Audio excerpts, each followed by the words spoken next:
Bismillahirrahmanirrahim. Assalamualaikum warahmatullahi wabarakatuh. Salam ngarit, salam ternak, salam sukses untuk kita semua. Kembali lagi di channel Irfan Kamil Farm yang beralamat di Desa Petok, Kecamatan Mojo, Kabupaten Kediri, Jawa Timur. Jangan lupa like, komen, dan subscribe. Jika ada pertanyaan bisa WA di 085 856 400 108 ataupun di kolom komentar. Ini proses pembuatan fermentasi pakcong.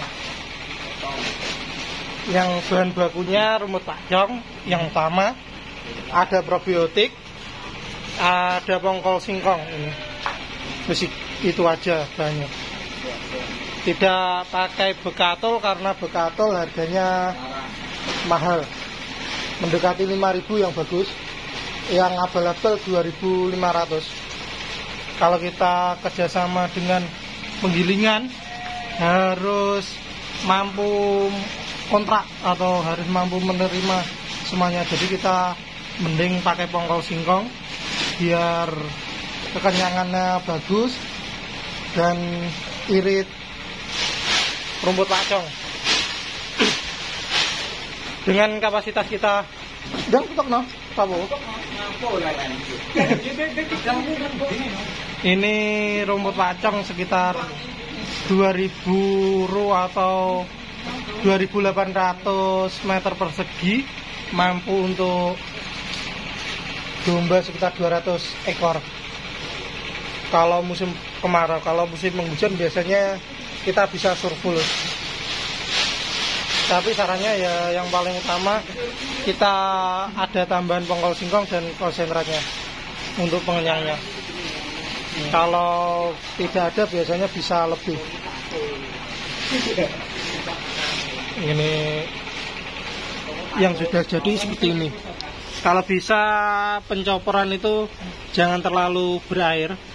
Kalau terlalu berair biasanya bahan keringnya terlalu banyak.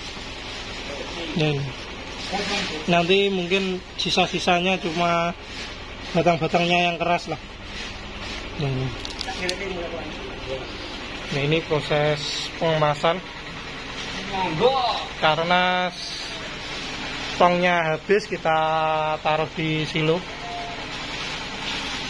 Kalau silo seperti ini biasanya kalau yang paling rawan mungkin plastiknya itu masih bisa robek. Nanti kalau robek biasanya ada jamurnya, kendalanya di situ. Kalau kita tong biasanya lebih mudah lah. Tapi kalau tong kan per tong itu harganya kurang lebih 200, jadi kan sangat tinggi biayanya. Kalau teman-teman ada yang peternak besar-besar mayoritas kan pakai hijauan segar. Kalau hijauan segar biasanya nanti kalau jumlah banyak biasanya hijauan segar. Karena kan kalau hijauan segar kalau perlu diolah seperti ini jumlah mungkin 200 atau 500 lebih lah. Biasanya indukan 500 sangat kesusahan. Jadi kalau mungkin kita nanti semakin banyak indukan mungkin ya akan berbeda lagi lah sistemnya. Kalau memang kalau hijauan segar tidak kita fermentasi nanti bisa, yang paling utama lebih boros lah. Kemarin kita buat silase itu ternyata lebih boros dibanding fermentasi. Karena ya maklum karena kemarin kehabisan stok, jadi kita buat silase dan uji coba. Ternyata ya mending kalau kita sendiri mending buat fermentasi, sama-sama prosesnya. Kalau mungkin kebun jagung itu mungkin bisa lebih bagus di silase sudah cukup. Kalau pakcong musim penghujan seperti ini biasanya berair dan kadar airnya sangat tinggi dan angka kegagalannya sangat besar karena kan airnya sangat tinggi. Perlu kita kalau pemberian perlu ada bahan keringnya juga. Ini kita padatkan. Kalau satu silo seperti ini kisaran 5 tong lah, kurang lebih 5 sampai 6 tong, nanti tergantung plastiknya bagaimana ketinggiannya.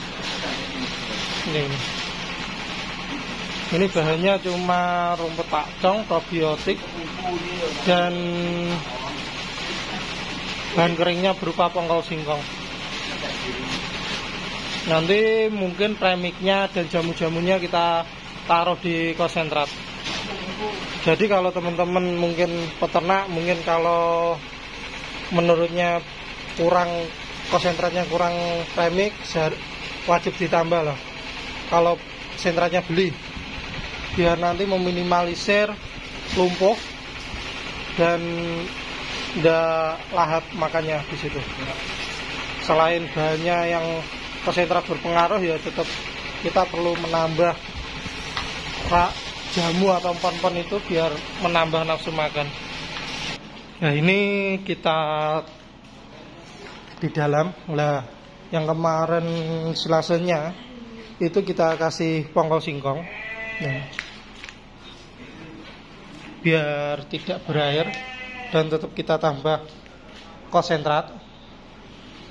Nah, ini yang sisa kemarin pagi tadi ini sudah mulai menguning karena usianya sudah agak lama, 3 hari 4 hari lah, 4 hari. Nah, ini kita lihat yang dipanen, ini domba-dombanya. Kita tidak mereview harga, nanti mungkin di ujung kita review juga lah isi-isinya. Ini kandang lampraknya kita bongkar, mau kita naikkan. Nanti ini kita keduk atau kita gali sampai tanah, nanti biar urinnya meresap. Ini bekas lamprak juga, sama semuanya. Ini kemarin panen rumput seginilah. Ini kurang lebih 40 ru, tapi produktivitasnya menurun karena baru mulai musim penghujan. Ini kemarin dapat panen sekitar 44 tonan lah, kurang lebih 4 tonan. Biasanya kalau musim penghujan lebih cepat dan lebih banyak lagi. Makanya kita perlu penambahan chopper yang tidak berair lah, choppernya itu. Yang sudah ada itu memang sudah bagus, tapi kalau musim penghujan itu sangat beresiko nanti kalau pakcong pas musim hujan itu berair. Jadi daripada beresiko menambah bahan kering, kita mending kita ganti choppernya dan biar lebih cepat. Ini kita lahan 200 ru atau 2400, itu yang hampir 80% lah itu kita sewa, yang sisanya kita lahan kita sendiri. Soalnya kalau kita sewa di sini memang agak sulit, mungkin mayoritas ditanami rumput, akar rumput, palawija, bisa jagung dan padi serta tebu. Kalau kita sewa, kita buat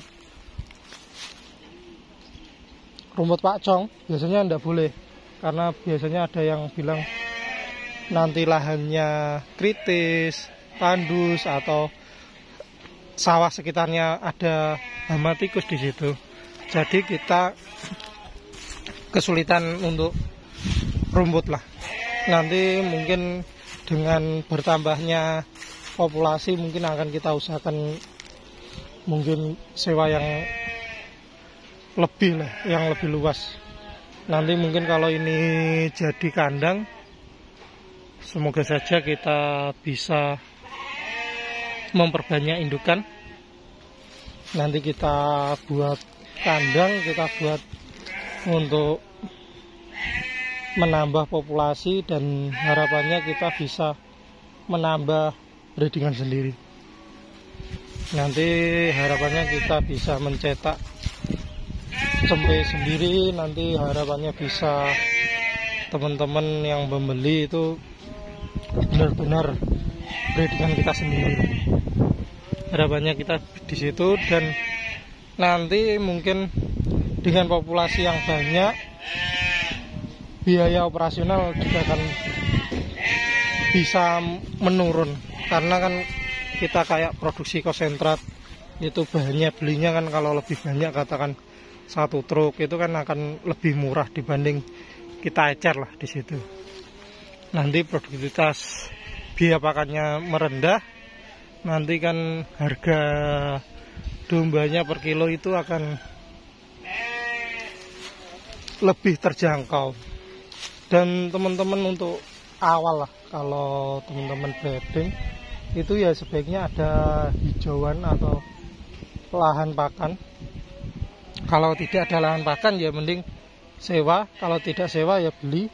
Mungkin kalau beli serat kayak pakcong dan kebun jagung itu kan ketemunya per kilo bisa sekitar 600 sampai 1000 lah basah itu. Nanti mungkin kalau kita bisa menanam sewa itu kan agar lebih murah lagi, agar kita nanti kan dalam breeding itu yang paling utama itu lahan pakan seratnya itu yang paling banyak. Kayak katakan kita sendiri hampir 80% itu rumput pakcong, sisanya mungkin konsentrat lah. Dari kayak seperti ini kita sewa lahan mungkin agak mahal lah. Ini bumi 80, ini dulu belum masih lahan terbengkalai, kita sewa per 2 tahun itu 4 juta. Ini alhamdulillah sudah membantu lah. Kita dulu memang asumsinya sewa lahan itu jual cempe 1 untuk sewa lahan untuk 1 atau 2 tahun di situ. Jadi teman-teman yang baru merintis, pakan hijauan perlu, dan nanti mungkin hijauan segar tanpa olahan mungkin tidak masalah. Tapi kalau rumputnya menanam itu sebaiknya ada pakan penguat. Kalau ngaret rumput liar mungkin juga bagus lah di kandang samping-samping ini biasanya untuk angon ternak juga, demandnya juga gemuk-gemuk. Nanti kalau teman-teman tanam rumput wajib ada pakan penguatnya. Kalau rumput liar, ramban itu mungkin sudah bisa lah. Nanti kalau mungkin di atas 20 atau 30 indukan di atasnya itu mungkin perlu pakan penguat. Mungkin pakan penguatnya bisa konsentrat, bisa ampas tahu, bisa apa, yang penting ternak itu kenyang, ternak itu gemuk, ternak itu sehat, beranak dengan normal, anaknya bisa gemuk dan pertumbuhannya cepat, itu yang paling utama. Yang lain mungkin yaitu yang utama dalam breeding, indukannya gemuk dan sehat, nanti lahiran cempenya selamat, cempenya pertumbuhannya maksimal. Soalnya kan kalau kita breeding itu yang paling utama adalah cempe. Cempenya kalau cepat besarnya nilai jualnya akan tinggi. Mungkin sekian dan terima kasih. Jika ada salah kata saya mohon maaf. Salam ngarit, salam ternak, salam sukses untuk kita semua. Assalamualaikum warahmatullahi wabarakatuh.